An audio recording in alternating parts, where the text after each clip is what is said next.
I am delighted to report that I have joined as a visiting scholar the Declaration of Independence Center for the Study of American Freedom at the University of Mississippi.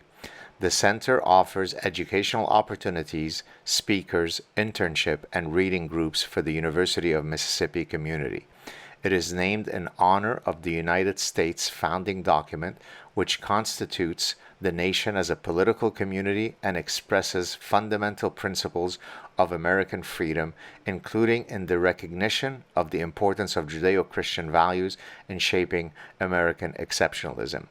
Dedicated to the academic and open minded exploration of these principles, the center exists to encourage exploration into the many facets of freedom.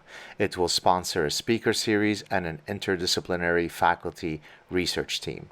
If you'd like to learn more about the center, please visit Ole Miss, that's olemiss.edu/independence/.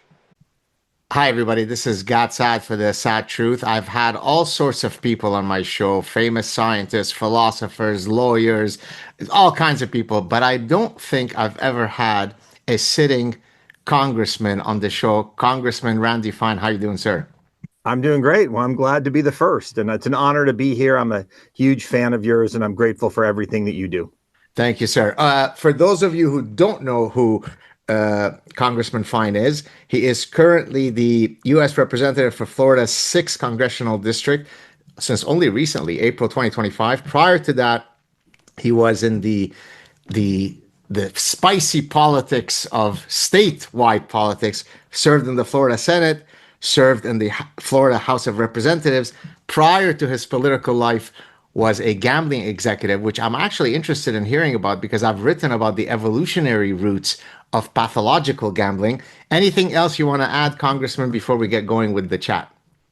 Well, I've been in Congress for 5 months. I'm the only Jewish Republican ever elected to Congress from Florida, one of only 4 in Congress today. I was the only Jewish Republican in the entirety of my time in the Florida House, those 8 years.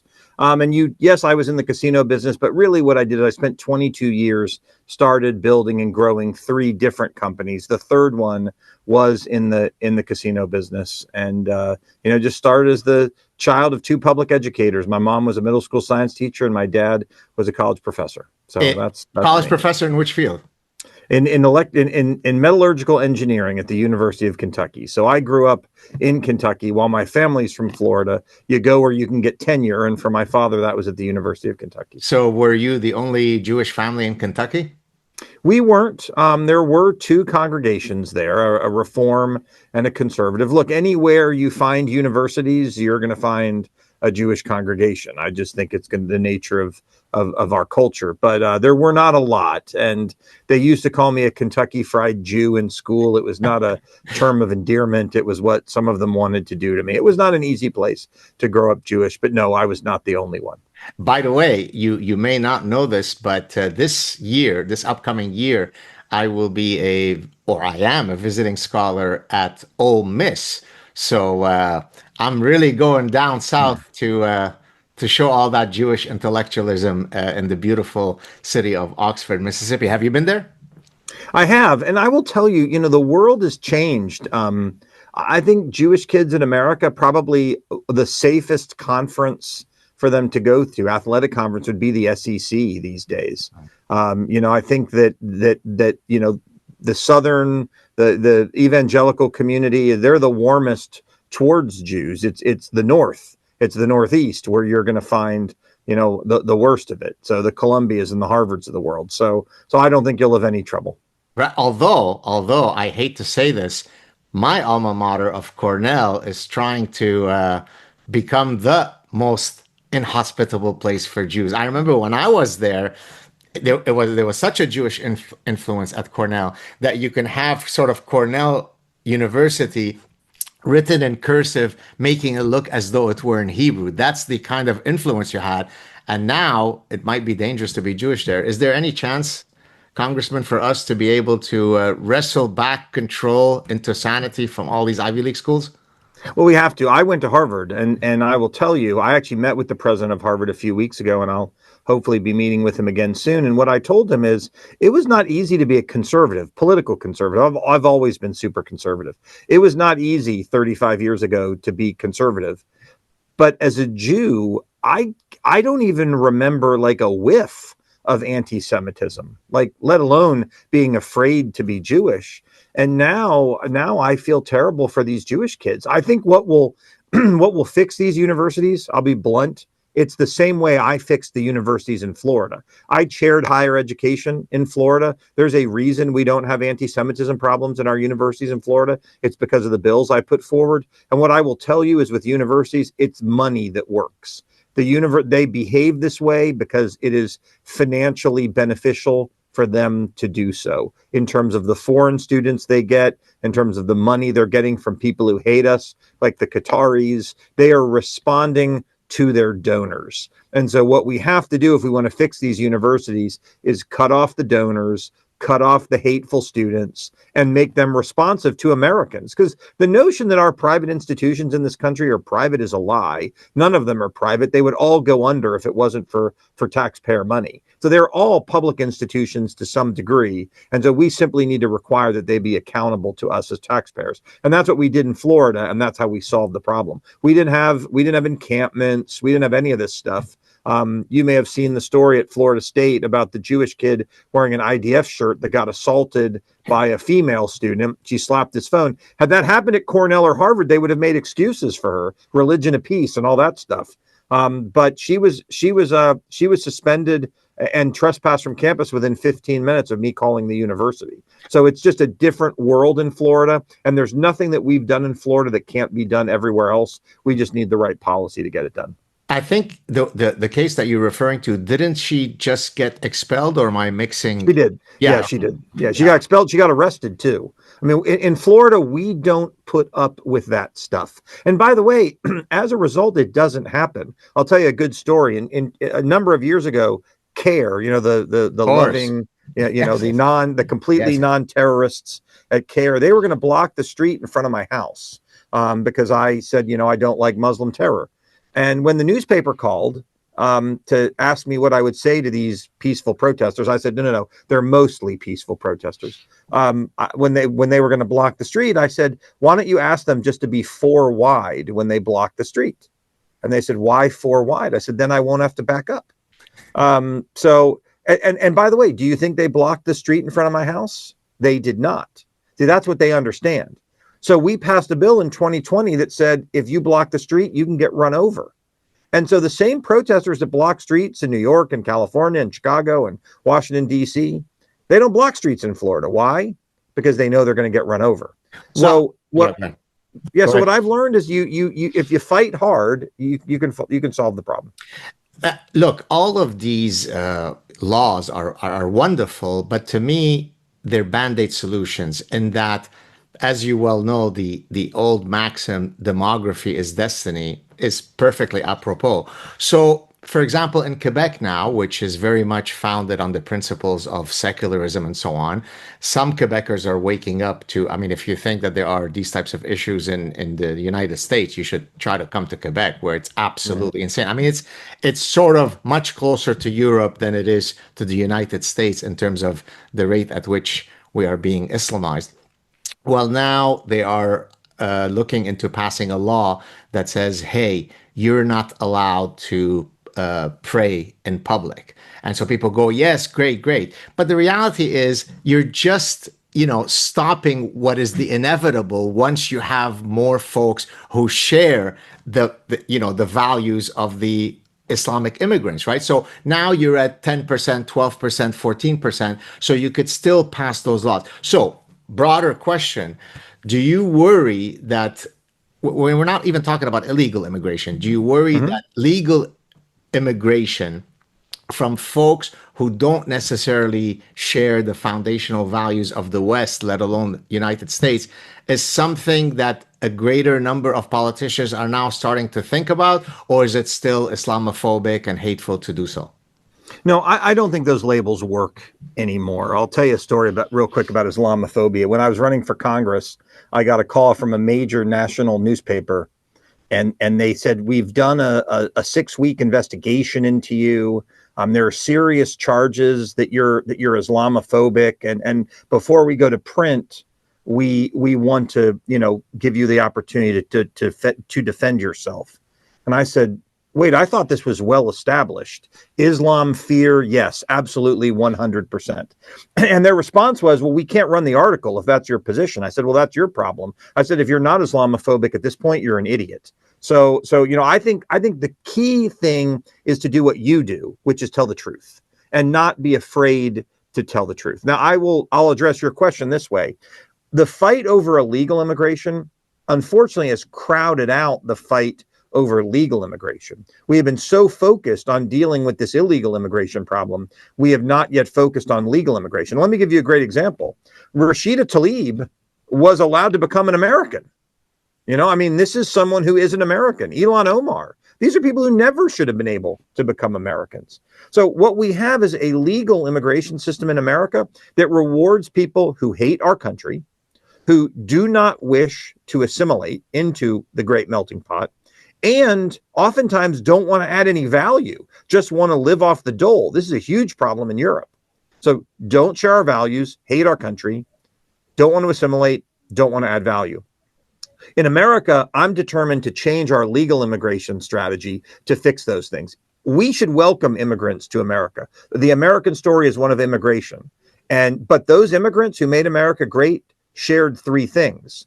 They loved America. They wanted to be part of America. They didn't want to conquer it. And they didn't want to live off the dole. They wanted to add value and make America great. We need to shift our legal immigration to do that. And that's why, by the way, I was very focused when I found out that Gazans were being welcomed into the United States. I said, no. They can stay there. They screwed that up all by themselves. We don't need to be letting them into America. And so I'm fully supportive of what Marco Rubio did yesterday and said, no more Gazans in the United States. We need to kick out everybody who doesn't share our values. They need to go home. And we need to rebuild our system around those who want to make America what it's always been.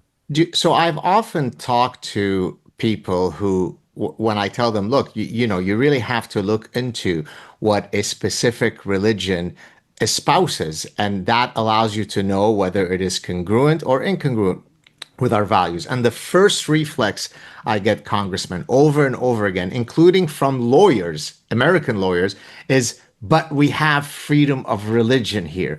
So it's as if the fact that you've got that concept of freedom of religion makes you impotent if said religion would absolutely annihilate all of the foundational values of the host society. So can you ever foresee, a constitutional amendment? And I understand that you're not a lawyer, but you're an intelligent person.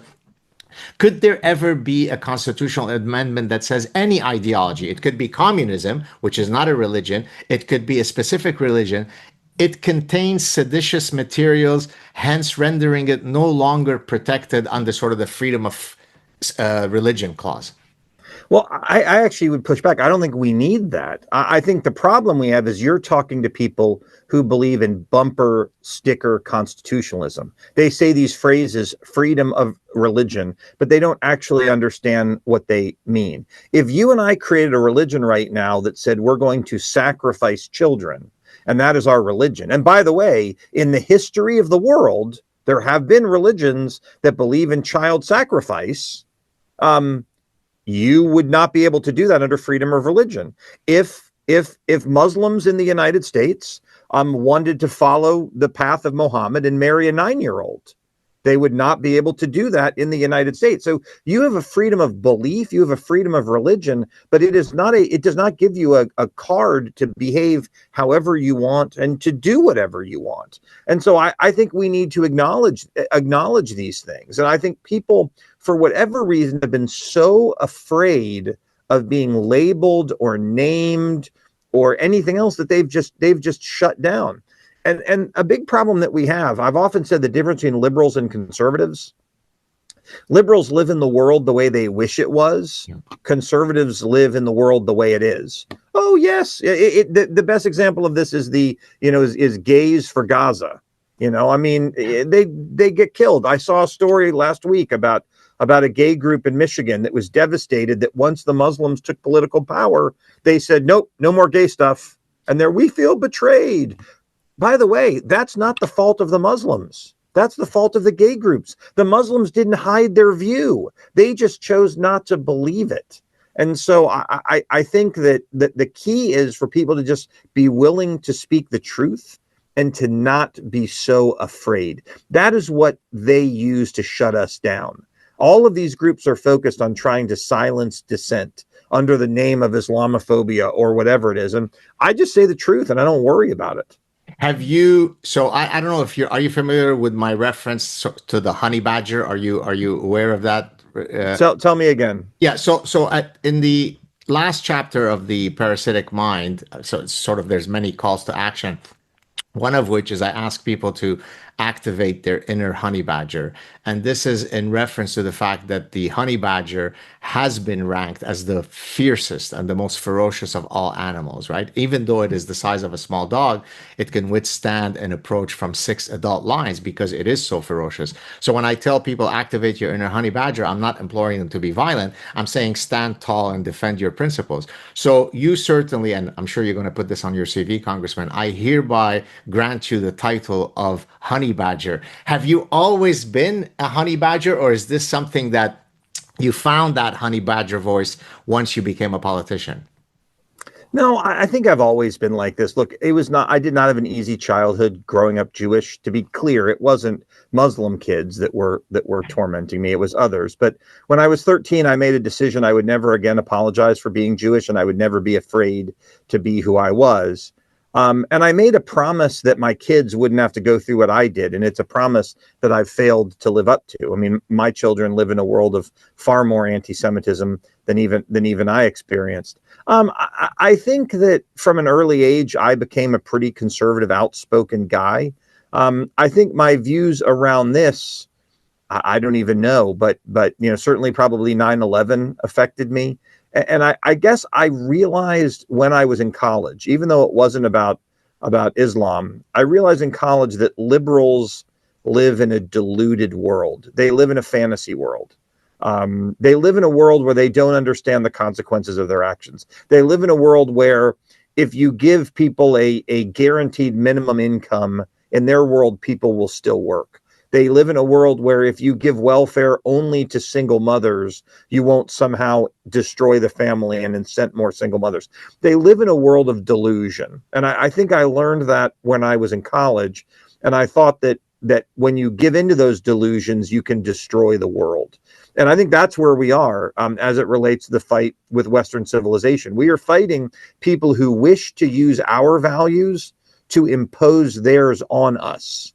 They will destroy that freedom of religion. Find me a Muslim governed country that exists. So they will come here, they will use our values, and then the minute they're in a position to change our values, they will do that. And I think you're seeing that where you are.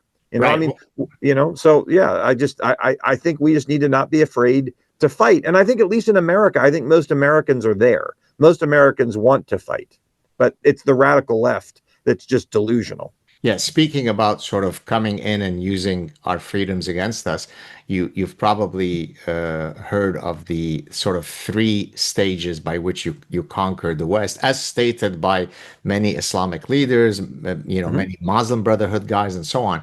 There are 3 steps or 3 parts.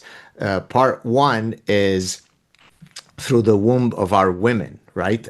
We will outbreed you. We'll produce 5. You don't even reproduce at replacement rate, and just the math will work itself out. Part 2, we will use hijra. Hijra is the Arabic word for immigration, right? Which is exactly what we do. Open door immigration. We're very kind. We're very empathetic. We're very tolerant. Number 3, we will use your miserable freedoms and liberties against you. And they scream it from the top of the mountain, and yet most people go, la, la, la, please don't be mean. Don't criticize someone else. So general, you said that most Americans are already there, they get it. Do you feel, I mean, I'm not asking you to give me a scientific estimate, but if you were to poll most of the people in Congress with you, short of Rashida Tlaib and Ilhan Omar and occasional Cortex AOC, uh, are most people with you in that they recognize that problem, or is it completely bipartisan? The Democrats think all Islam is beautiful, while the Republic. Give us a sense of how the how it is, allocated. Well, I think all Republicans are with us, with the exception we've got a couple anti-Semites on our side, but I think beyond that, the 99% are with us. On the Democratic side, it's probably a minority that are with us. There's a A majority, or minority. probably Wow. a minority. Yeah, they're. I mean, look, there. I know I don't want to say their names, but there are those who recognize the threat of Islam for what it is. But I think most of them are religion of peace. Great, great, great. Let's all sit around and kumbaya, and just again, because liberal, it's indicative of who they are. That they live in the world the way they wish it was, and in a world in which everyone can sit down around the drum circle and just talk it out. Liberals believe we all share the same values. Yeah. That all cultures are equal. I used to talk about, there used to be child sacrifices. Liberals today would justify it. Look, I've had liberals criticize me when I point out that almost half of children in Gaza are the product of incest. You can't say that. That's Islamophobic. I'm like, but I'm not even casting judgment on it. I'm just saying that's a factual statement. I think it's 44% are the product of incest. And then you wonder why so many of them are deformed and look like they're starving. I'm not saying it's bad. Maybe it's great, but you have to accept that there's consequences for it. So I think it is endemic to liberalism to live in an idealistic world that is not consistent with reality, and where and that's where your suicidal empathy comes from. But they're just not. My dad often put it to me this way. He said, "Randy, if Democrats were smart, they wouldn't be Democrats." So that's his way of putting it. But I think it is this illness of living in the world the way you wish it was, not the way it actually is. Exactly. Because you're correct. You're correct. The Muslim leaders are not quiet. They don't hide it. They say it. They scream it from the rooftops, and yet the left just ignores it. Exactly.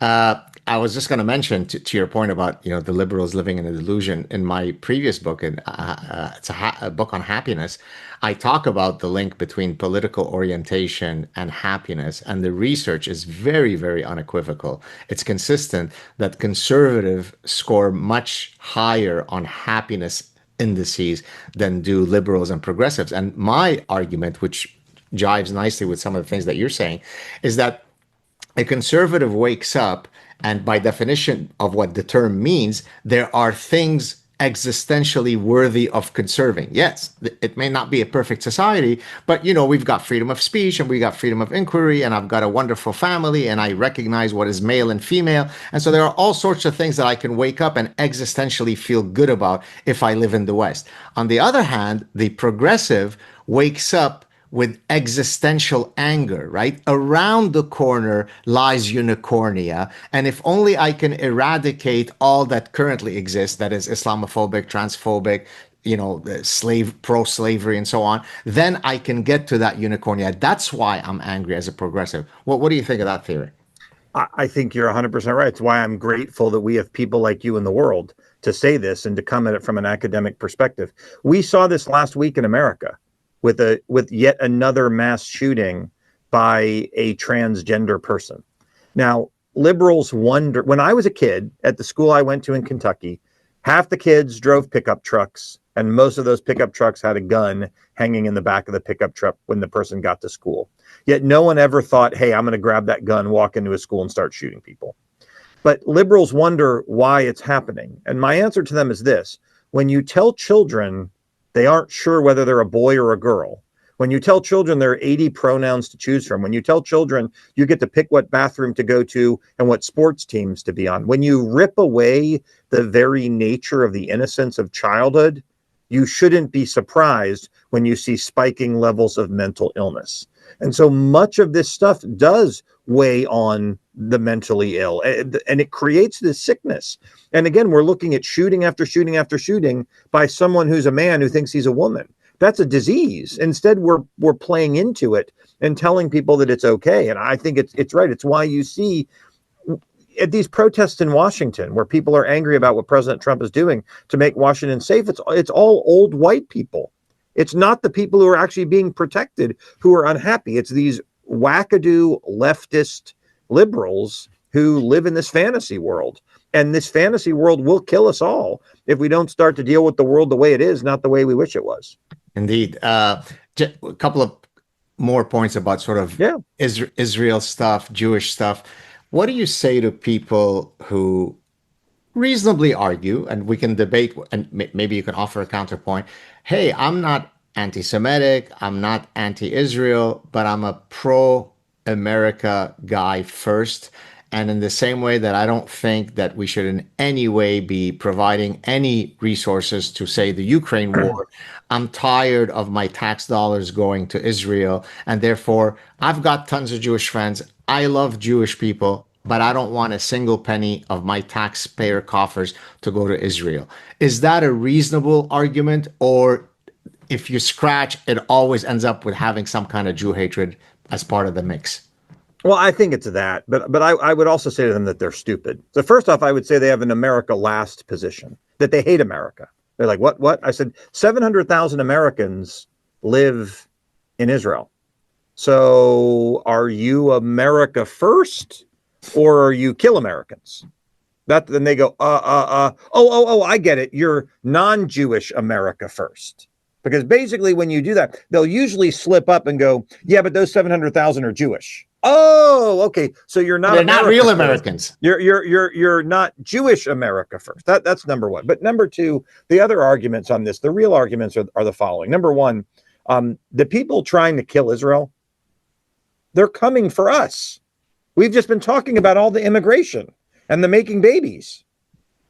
They want to do the same to us that they're doing to Israel. Why are they focused on Israel? Two reasons. Number one, Israel is little, it's small, and it's close. They don't have to get on an airplane. Israel, they're surrounding Israel. That's number one. Number two is for every dollar that we give to Israel, we get a multiple back in R&D, intelligence, and other things. Helping Israel helps America. But I think with the vast majority of these people, you peel back the onion and you get to underlying Jew hatred. There's a lot of it out in the world.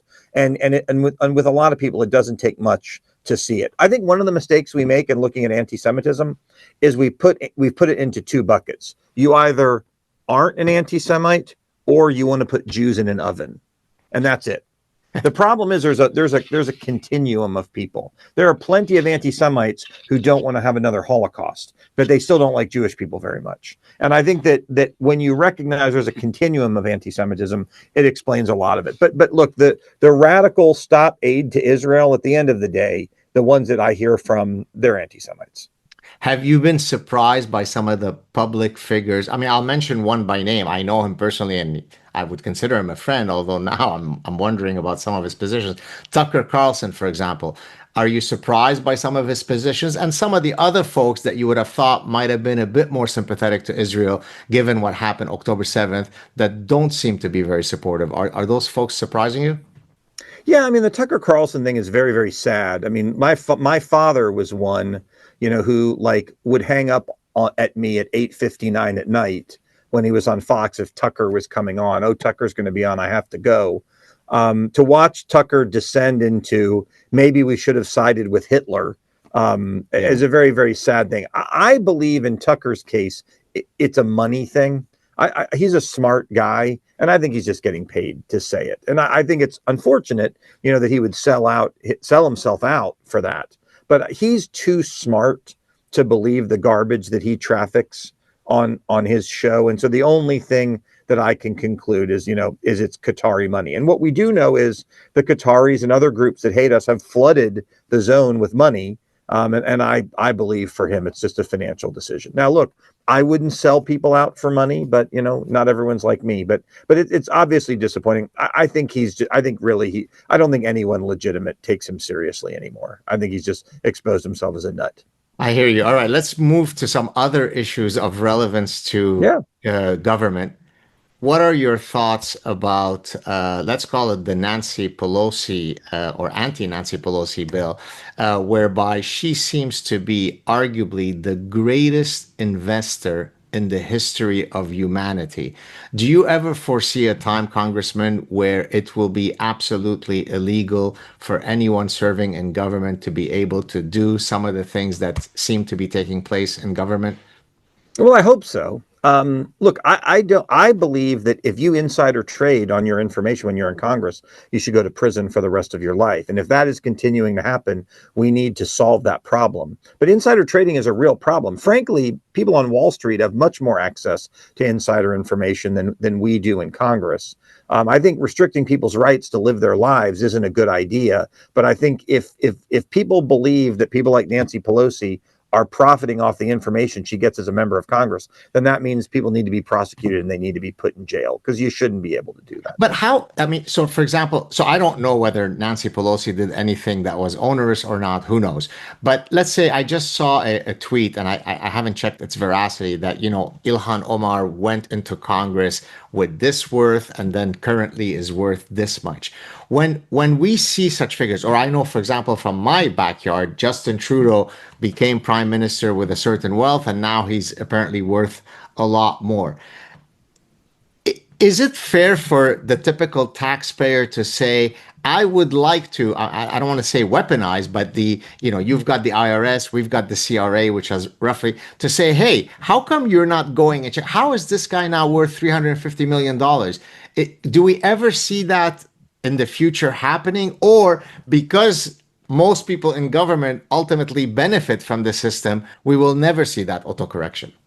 Well, I fully support. I'm not insider trading, and frankly, I've got to be honest with you. In my 5 months that I've been here, I haven't seen any information that I would be able to insider trade on. Now, I'm fairly new, so maybe there's stuff out there that I don't see or know about. I'm just giving you 5 months of experience, but insider trading should be a serious crime, whether you're in Congress or whether you work on Wall Street. But there are lots of people who have access to insider information, and frankly, many who have a lot more access than people in Congress do. It should not be okay. And if we got to lock people up and put them in jail, that's what we ought to do. When you come to Congress, your job is to serve the American people, not to take the information that you learn and use it to serve yourself. Gotcha. Do you feel that the fact that you've had an illustrious, beefy career prior to becoming a politician has served you as a politician? And before you answer, we have politicians in Canada, and I'm sure in the United States, who've only been politicians. I mean, they were high school, class president, and from then you knew that they were going to become politicians. What are your thoughts? Should this be something that is institutionalized in the way that our, forefathers thought? You should be first a surgeon, first a businessman, first a lawyer before you go into politics. What are your thoughts on that?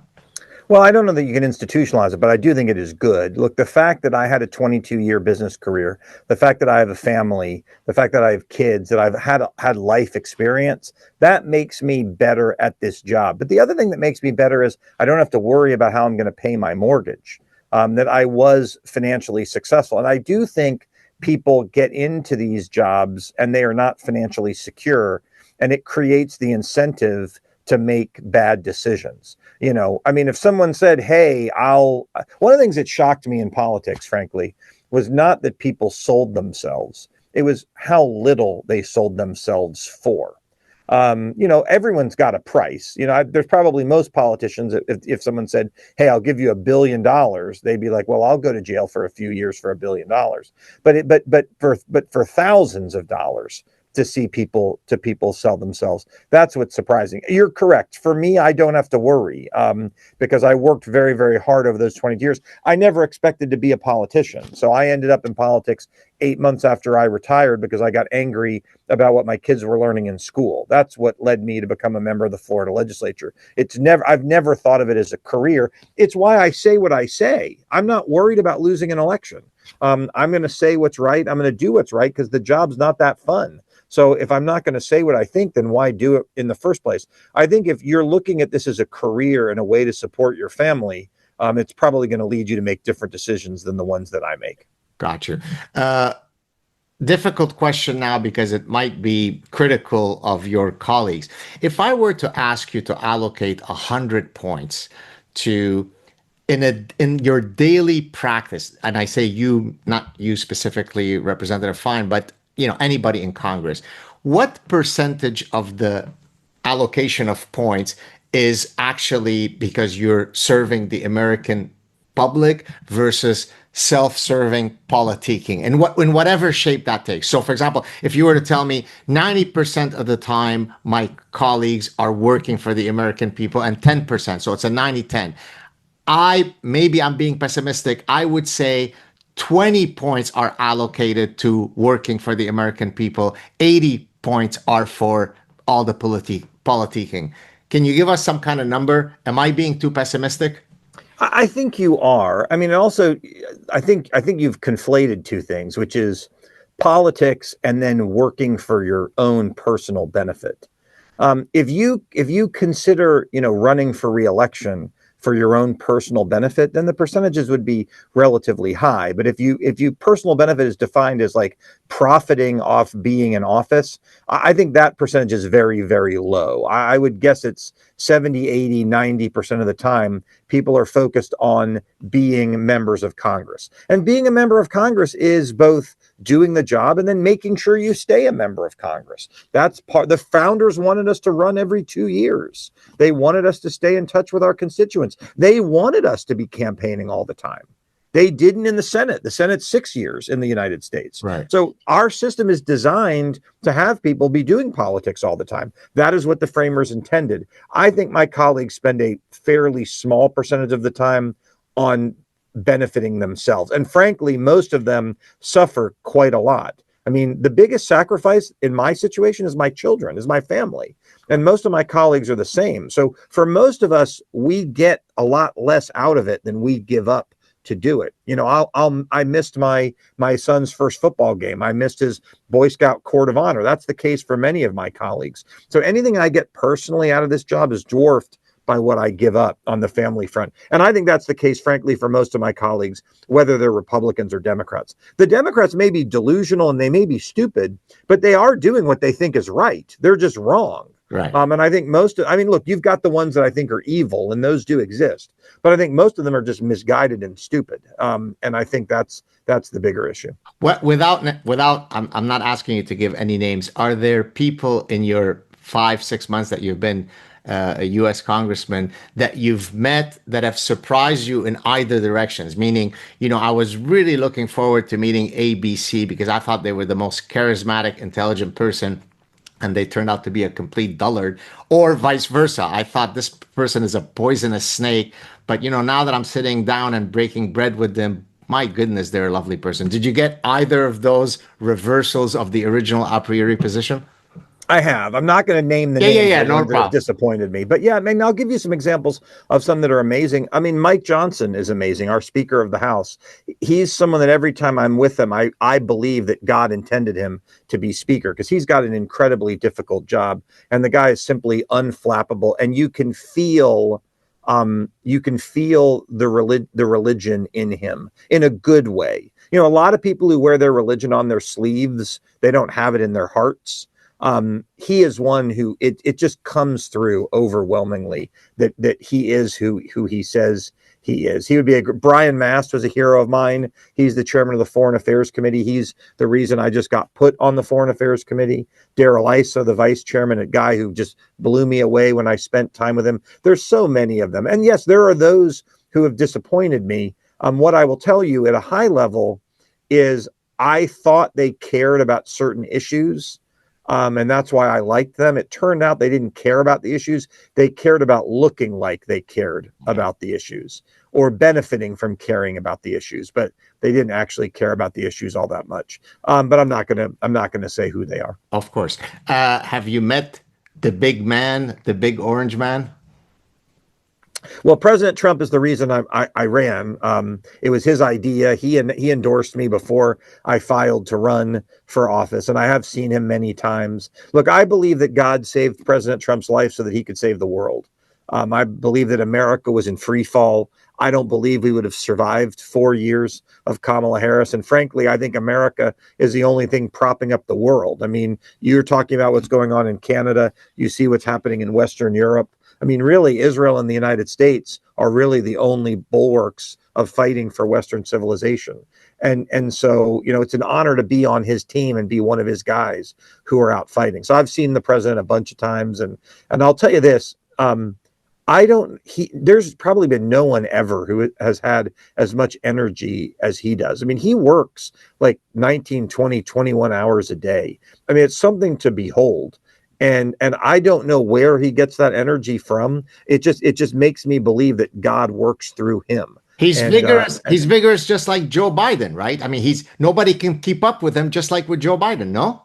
no one can keep up with Donald Trump. Joe Biden, you know, the diaper changer couldn't keep up with him, but just about everybody else seemed to be able to. No, Trump's amazing, and again, I think it's because he knows that he literally has a mission from God, and I think he's acting on it every day. Hey, Congressman, you should try to see what it's like to be in academia and be an open supporter of Trump. I think I deserve a Nobel Prize just for that, never mind anything else. Yeah, Eddie, I can't imagine. tell us some of the things that are down the pipeline for yourself in terms of are you thinking of writing a book? Are you thinking of eventually running for re-election? Tell us. Well, I am running for reelection. Look, my life, the last year of my life has been sort of extraordinary. You know, a year ago, I was a member of the Florida House. Had you told me I'd be in Congress, I would have told you were out of your mind. I'm actually the first person in the history of Florida to be in the Florida House, the Florida Senate, and Congress in the same 6 month period. So my rise was very quick and unexpected. I also lost my mom 5 days before President Trump asked me to run, who's sort of the inspiration for much of what I do. So I'm really focused on the challenges that are directly in front of us. For me, those challenges are making sure we fight for Western civilization and deal with the greatest threat to Western civilization that we have, which is Islamification. I mean, it is a threat. Doesn't mean all Muslims are bad. They aren't. But because I have some that are friends. But the problem is it's also not 1% that are bad, which is what the left would have you believe. And I think it means standing with Israel and making sure we're keeping America safe. And then the other thing for me, I believe the greatest existential threat to the United States is not Iran, it's not Russia, it's not China, it's our budget deficit, that we're going to borrow almost $2 trillion this year that we don't have. We can't do that forever. And if I don't help solve that problem in the time that I'm in Congress, my children will never forgive me for the amount of time that I've missed to do this job with them. So those are the things for me. I don't worry about political futures or things like that. Yeah, I'm running for re-election because I don't think I can solve every problem in a year and a half. But my focus is doing the best job as I can as a member of Congress for the people of the 6th Congressional District, for Jewish Americans in general, because I do feel like I'm a voice for them, but also just for the American people as a whole.